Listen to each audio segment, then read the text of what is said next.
Hi കൂട്ടരെ, നമുക്കിന്ന് പുതിയൊരു കഥയായാലോ. കഥയുടെ പേരാണ് പെൺകാക്കയും കൃഷ്ണസർപ്പവും. ഒരിടത്ത് ഒരു വലിയ പേരാൽമരം ഉണ്ടായിരുന്നു. അതിന്റെ ചില്ലയിൽ ഒരു ആൺകാക്കയും പെൺകാക്കയും താമസിച്ചിരുന്നു. അങ്ങനെ ഇരിക്കെ നമ്മുടെ പെൺകാക്ക ഒരു മുട്ടയിട്ടു. ആൺകാക്കയ്ക്കും പെൺകാക്കയ്ക്കും വളരെ സന്തോഷമായി. എന്നാൽ അവരുടെ സന്തോഷം അധിക നേരം നീണ്ടു നിന്നില്ല. ആ മരത്തിന് താഴെയുള്ള പൊത്തിൽ ഒരു കൃഷ്ണസർപ്പം താമസിക്കുന്നുണ്ടായിരുന്നു. ആ കൃഷ്ണസർപ്പം നമ്മുടെ കാക്കപ്പെണ്ണിന്റെ മുട്ട തിന്നു കളഞ്ഞു. അവൾക്ക് ഒരുപാട് സങ്കടമായി.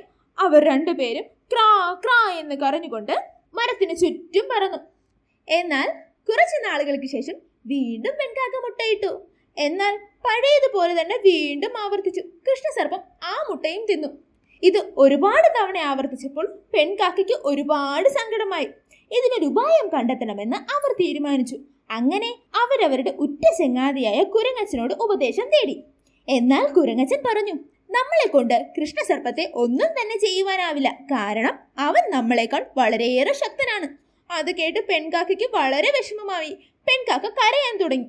അപ്പോൾ തന്നെ കുരങ്ങച്ചൻ പറഞ്ഞു, നീ വിഷമിക്കണ്ട, എന്റെ കയ്യിലൊരു ഉപായമുണ്ട്. അവർ രണ്ടുപേരും ശ്രദ്ധയോടെ കുരങ്ങച്ചൻ പറയുന്നത് കേട്ടു. നിങ്ങൾ എങ്ങനെയെങ്കിലും കൊട്ടാരത്തിനുള്ളിൽ കടക്കണം. അവിടെ നിന്നും വിലപിടിപ്പുള്ള എന്തെങ്കിലും ഒരു വസ്തു പാമ്പിന്റെ പൊത്തിൽ കൊണ്ടുവന്നിടണം. അത് തേടി വരുന്ന രാജാവും ഭടന്മാരും പാമ്പിന്റെ കാര്യം നോക്കിക്കോളും. ആ ഉപായം വളരെ നല്ലതാണെന്ന് അവർക്ക് രണ്ടുപേർക്കും തോന്നി. അങ്ങനെ വളരെയേറെ കഷ്ടപ്പെട്ടിട്ടാണെങ്കിലും ആൺകാക്ക കൊട്ടാരത്തിനുള്ളിൽ പ്രവേശിച്ചു. അപ്പോൾ റാണി കുളിക്കുകയായിരുന്നു. റാണിയുടെ വജ്രമാല കൊത്തിക്കൊണ്ട് കാക്ക പറന്നു. അതുകൊണ്ടുവന്ന് വളരെ രഹസ്യമായി പാമ്പിന്റെ പൊത്തിൽ വെക്കുകയും ചെയ്തു.